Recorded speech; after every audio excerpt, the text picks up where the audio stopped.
Hola, bueno, un gusto saludarlo, un gusto compartir con tantos luchadores de la sociedad civil, de la comunidad organizada, de las organizaciones libres del pueblo.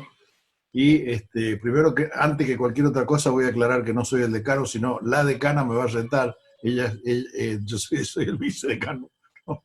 Este, pero la verdad que además soy de los que piensan de que las personas son las que honran a los cargos, no los cargos los que honran a las personas, así que no tiene ninguna importancia el cargo en particular.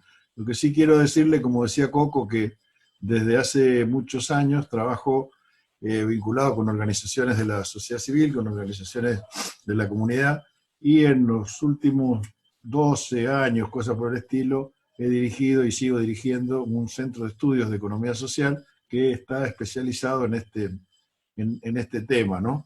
Eh, Me parece que antes de contarle esto que decía Coco, les quiero poner una, una referencia en el sentido de un marco macro, digamos, a la situación en la que estamos padeciendo, ¿no?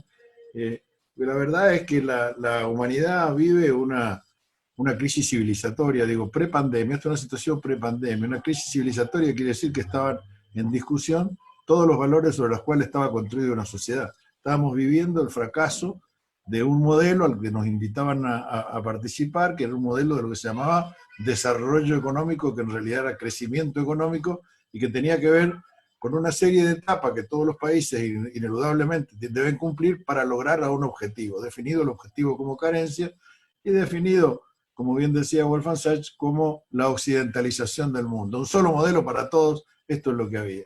Y en realidad el modelo venía fracasando estrepitosamente, digamos, en términos, lo único que venía consiguiéndose era la globalización financiera, pero en términos económicos y sociales sus resultados eran muy malos, jamás ha habido tan mala distribución del ingreso al interior de la sociedad como la que se vivía en esta sociedad y se sigue viviendo en esta sociedad. Es peor que la distribución del ingreso que existía antes de la Revolución Francesa, con eso imaginémonos. No garantiza desarrollo, crecimiento económico tampoco. Las variaciones en el crecimiento del Producto Bruto tienen muchísimo más que ver con la situación financiera y la financiarización de la economía. Para que ustedes se den una idea, según la propia CEPAL, 14 veces a 1 en la relación entre activos financieros y derivados versus Producto Bruto Mundial. 14 veces a 1.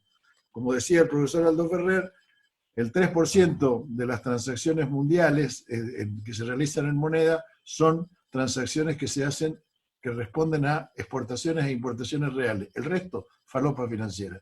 En esa situación estábamos viviendo, ¿no? Que además con el otro gran prejuicio, que es el abandono del cuidado de la casa común. El pensarnos que estamos por encima, digamos, somos el hombre todopoderoso que todo lo puede, que todo lo conduce, todo esto fue creado para nosotros y esto es lo que venimos, como decía Coco en la introducción, en ese concepto de extractivismo, venimos a explotarlo y tenerlo como recurso, en realidad, sin pensar incluso que nosotros somos uno de esos recursos. Bueno, ¿qué tiene esto que ver con la economía social? Y tiene que ver con que hay una rebelión frente, digamos, en el mundo entero, una rebelión frente a este modelo de construir una sociedad de manera injusta. Porque uno dice, ¿para qué vivimos los hombres? Nos agrupamos para vivir en una sociedad. En búsqueda de la felicidad. Digamos, nos juntamos entre todos a ver de qué manera podemos ser más felices, siendo conscientes de que individualmente nadie se realiza en una comunidad que no se realiza. O sea, que tiene que haber una realización colectiva. Y lo que vemos es fracaso tras fracaso, digamos, ¿no? Entonces, frente a las teorías tradicionales de la economía y a lo que se denominó el pensamiento único, emerge con mucha virulencia, digamos, nuevamente muchas manifestaciones de resistencia popular, social y también académica, y también una discusión en el plano de las ideas, gracias a Dios, acerca de qué es lo que estamos construyendo. Por eso una crisis civilizatoria, porque uno dice, ¿para dónde vamos? Y en la economía una crisis epistemológica. ¿Para qué sirve la economía?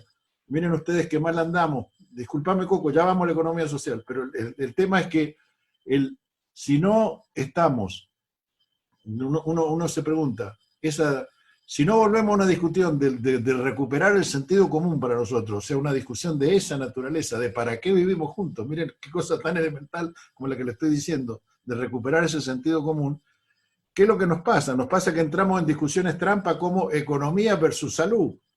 De repente pensamos de que hay que preservar la economía y hay que preservar la salud, es una contradicción, cuando en realidad lo que sabemos es que la economía debe estar al servicio de algo siempre, no es un fin en sí mismo. Digamos, no somos como el rey Midas, que vamos a terminar muertos de hambre.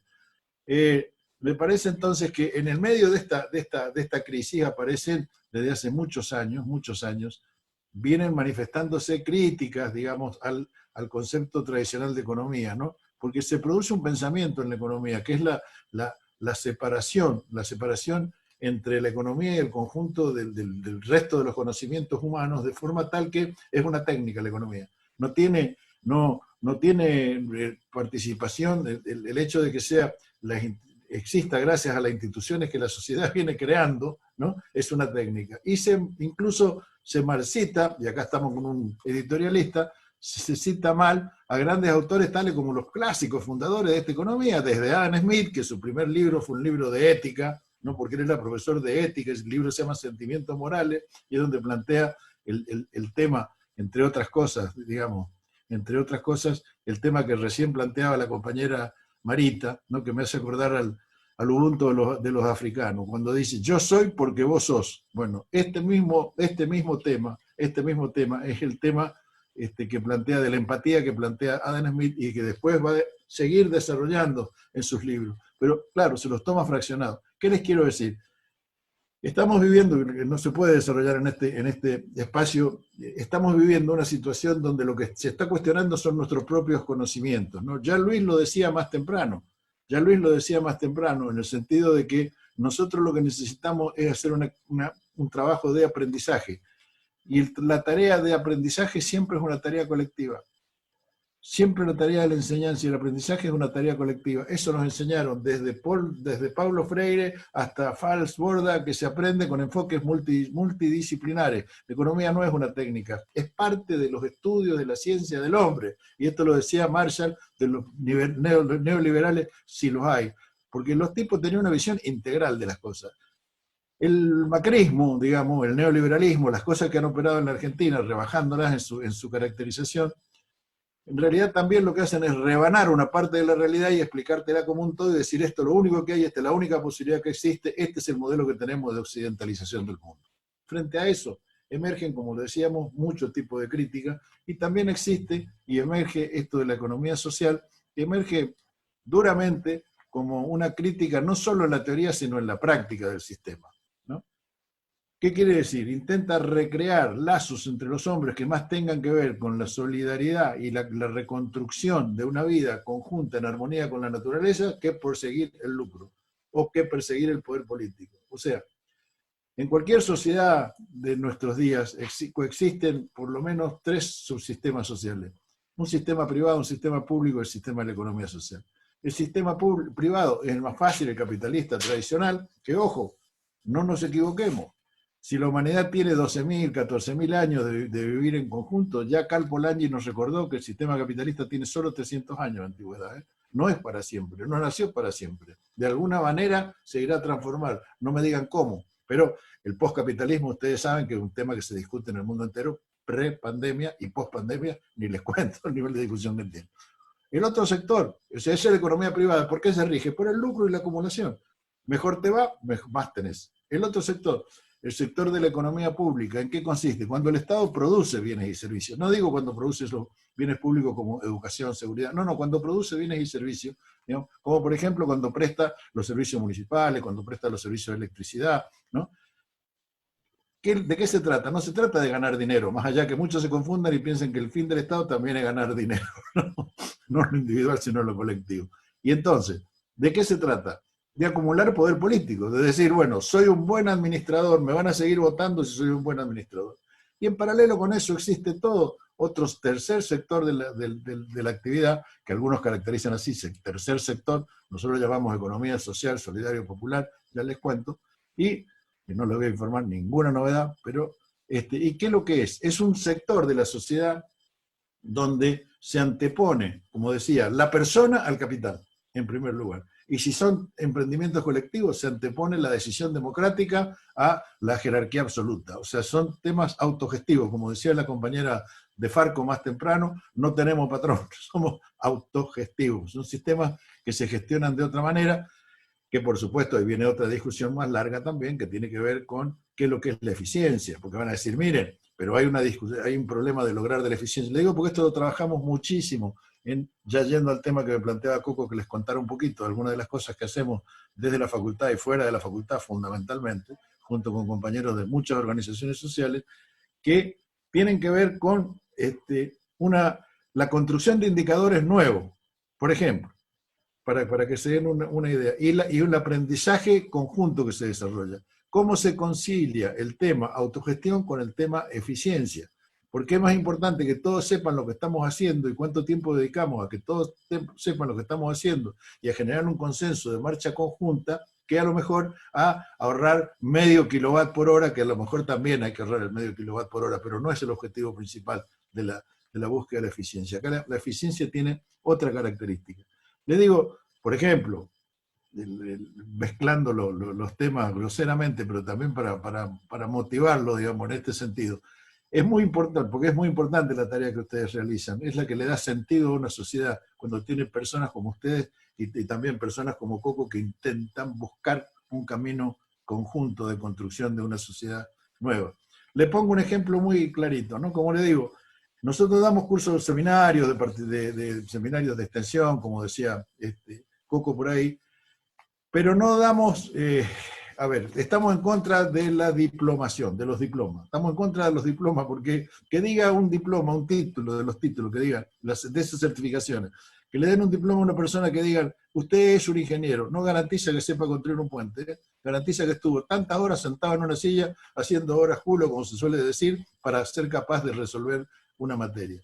Nosotros en los cursos que hacemos, que en realidad son compartidos y dictados por compañeros de las propias organizaciones sociales, que no nos importa si tienen título universitario, mucho menos primario, mucho menos secundario, lo que nos importa es que tengan saberes a transmitir, ¿no? Como le dijo una vez un compañero a mi mujer, ¿no? Le dice, señora, le dice, su marido está en pedo, yo de casualidad terminé la primaria y quiere que dé clase en la universidad.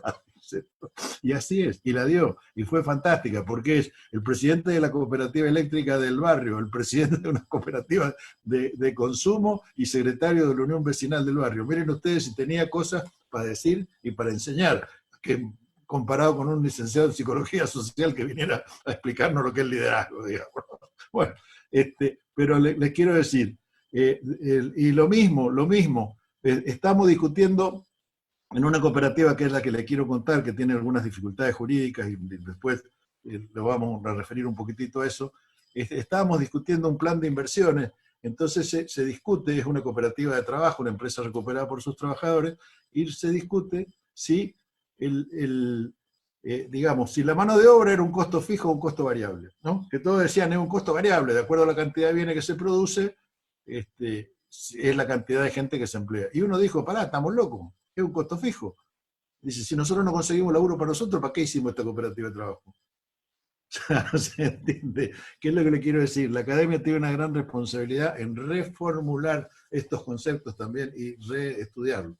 Estamos haciendo un esfuerzo grande, no solo entre estas tareas de extensión, sino además entre las propias universidades. Tenemos muchas redes, trabajamos muchísimo en conjunto, incluso en América del Sur tenemos la agrupación de universidades del Grupo Montevideo que llama a todas las universidades públicas que trabajan en distintos ítems, en este caso en el ítem de la economía social, que se llama Grupo PROCOAS, Procesos Cooperativos y Asociativos. Pero les quería decir que nosotros en los seminarios que hacemos, en los cursos que tomamos y donde mezclamos desde el teatro como manera y sistema de favorecer la participación en las asambleas. ¿Qué pasa en las asambleas, compañeros, compañeras, que ustedes que están en organización social? Hablan dos, los demás se callan la boca. Entonces el tema es ver de qué manera se consigue una participación popular. Bueno, intenten hacer clases de teatro, no saben cómo afloja la posibilidad de que empiecen a participar y a mostrarse la gente como es.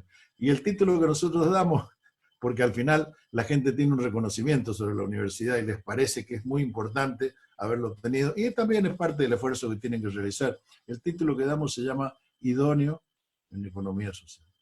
¿Se acuerdan de los viejos y queridos idóneos que eran los que sabían?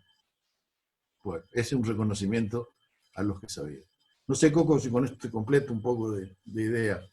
Me hacías acordar, perdón, me hacías acordar a las escuelas fábrica, Claro, que fue la base de lo que después terminó siendo la Universidad Tecnológica Nacional, la ¿no es Universidad Obrera cierto? Nacional, hoy Tecnológica Primero Nacional, sí, fue señor. primero fue la Universidad Obrera y hoy terminó siendo la Universidad Tecnológica Nacional, que Sí, señor. tantos buenos profesionales viene dando para las industrias y los talleres argentinos. Y me gusta esta mirada que vos estás mostrando acá al auditorio, de que el saber no se construye de arriba para abajo solamente, que también es importante, sino básicamente de abajo hacia arriba, y esa interrelación entre los saberes populares y los académicos es lo que enriquece a una comunidad, que creo que es lo que estás vos contando y mostrando tan claramente. Me gustaría, Roberto,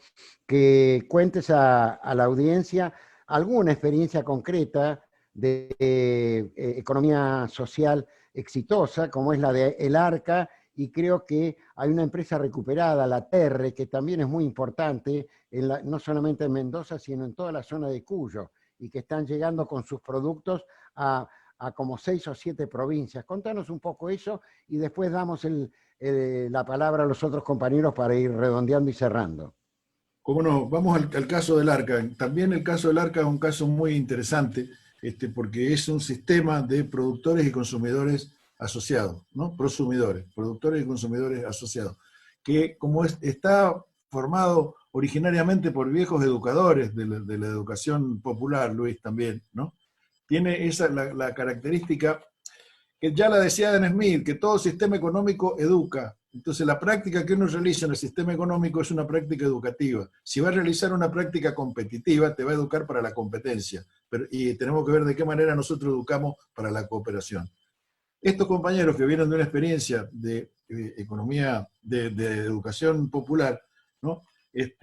Vienen trabajando en la producción de alimentos y en la producción textil, pero para que se den una idea, empezó con una pequeña fábrica de tomate fabricado y hoy son capaces de abastecer a empresas grandes de uniformes de trabajo, pero le estoy hablando de 5.000 guardapolvos por temporadas o cosas por el estilo, o se han propuesto ahora en esto en la pandemia llegar al 1.000.000 de barbijos, puede ser una idea, en una producción que es totalmente descentralizada, porque son hombres, pero fundamentalmente mujeres, la mayoría son mujeres, como pasa en todas las actividades de la economía social, la mayoría son compañeras, que cada uno en sus casas realiza, digamos, una tarea y después se juntan todos para hacerlo.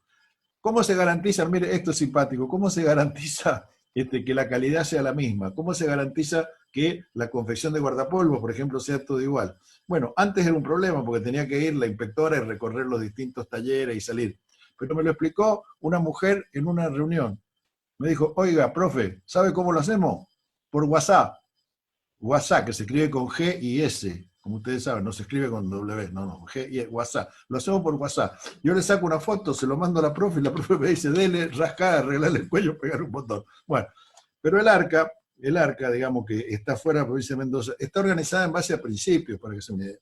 Y principio que es como de alguna forma el credo que tuviera esa organización.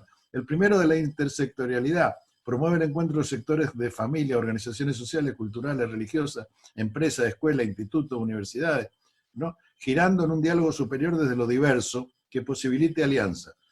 Segundo principio, autosustentabilidad. No hace falta explicarlo. Tercer principio, promoción del trabajo local. Cuarto principio, comercio justo. ¿Qué quiere decir? Quiere decir acortamiento de las cadenas de distribución de los productos por un lado y por otro lado garantizar equidad de género, durante todo el proceso, y por otro lado, considerar a la persona humana en el rol activo en los procesos de producción, transformación, comercialización y tratamiento de los desechos. Calidad social, aplicar procesos y procedimientos internos y externos que cumplan con la ética del cuidado, de la suficiencia y de la preservación del ambiente. Gestión social, ¿no? Responsabilidad comunitaria, dice el principio 7. El ARCA deberá buscar el buen vivir, orientar sus prácticas y el hacer para responder a sus necesidades y problemáticas de la comunidad en el presente y en el futuro. Formación permanente hacia el buen vivir, ¿no? Que por ahí es donde encontramos la vinculación con las culturas ancestrales nuestras por un lado y con las formas modernas, ¿no?, que hemos visto en Ecuador y en Bolivia en los últimos años. Y por último, incidencia en la política pública, porque no es que los que hacemos y trabajamos en la economía social negamos la política, al contrario, lo que decimos es que hay que tener presencia, hay que estar en la agenda, hay que hacer lobby, hay que estar, hay que trabajar. Creo que la compañera Marita lo decía más temprano, y Cristina si lo conoce este tema largamente. Tampoco se niega que existan ingresos. ¿Cómo se va a negar a que existan ingresos? Al contrario, son organizaciones que la comunidad se da para mejorar el nivel de ingreso y sustentabilidad, mejorar su calidad de vida ampliada. El otro ejemplo, este del ARCA, tiene una cosa muy bonita también con la que trabajamos mucho juntos.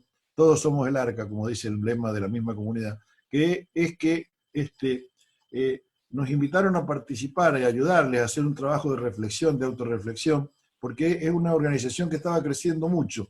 Entonces lo que querían era crecer sin perder el ADN, decían ellos, crecer sin dejar de ser lo que son, porque cuántas cooperativas, mutuales, hemos conocido que han crecido un montón y se han olvidado de para qué nacieron y están trabajando absolutamente para otra cosa.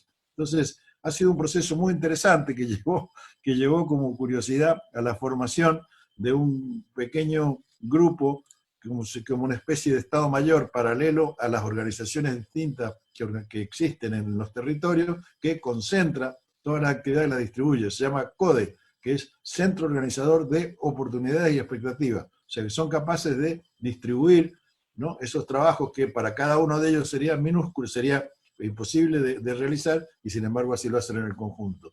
Y te cuento en un minutito, Juan Carlos, lo de la cooperativa La Terre. La cooperativa La Terre es una empresa desarrollada por los trabajadores, recuperada por sus trabajadores. Es una empresa que hacía deshidratados de frutas y hortalizas, fundamentalmente de hortalizas, una de las empresas más grandes de América Latina. Digo, para que sea una idea, lo que hace la Nor Suiza cuando hace los caldos, digamos, ¿no?, los caldos Nor, es la materia prima que utiliza, ¿no?, la Nestlé, digamos, ¿no? Bueno, para que sea una idea. Muy bien. Esta empresa fue recuperada por sus trabajadores después que se decretó, que la presentaron en quiebra, allá por el año 2012, 2014, no me acuerdo exactamente, y fue aprobada por ley de la provincia de Mendoza, la tenencia precaria por parte de los trabajadores, que empezaron no solo a defendernos, son galpones muy grandes, muy extensos, en un lugar codiciado inmobiliariamente en la provincia de Mendoza, porque quedaba en la periferia, que ya no es más periferia, como suele suceder, entonces tiene un valor urbano grande, y ha sido objeto de la especulación inmobiliaria por un lado, y por otro lado está siendo cuestionada, digamos, la posesión de los trabajadores de esa fábrica por un tercero, en el sentido de que hubo un remate al cual se opuso la empresa, se presentó el tercero, compró con valor de quiebra, por supuesto, y nunca tuvo la posesión, la posesión siempre siguió por los compañeros de La Terre hasta el día de hoy, y ahora está en el momento en que la Cámara de Apelaciones tiene que decidir si corresponde o no la semana que viene. El día jueves tenemos una manifestación muy importante en la provincia, porque ha ocurrido lo que pasa con todas las empresas recuperadas. ¿Qué es lo que ha ocurrido? Que es un fenómeno estudiado en el mundo entero, el fenómeno este de la Argentina. Un espacio privado, que antes era de incumbencia y rol totalmente privado, se transforma en un bien de la comunidad. Es apropiado por la comunidad. Ustedes no tienen idea de la cantidad de tareas culturales, sociales, deportivas que se realizan en esas instalaciones. Se ha instalado desde una feria de productos francos hasta más o menos 130 personas trabajan. ¿Sí, Coco?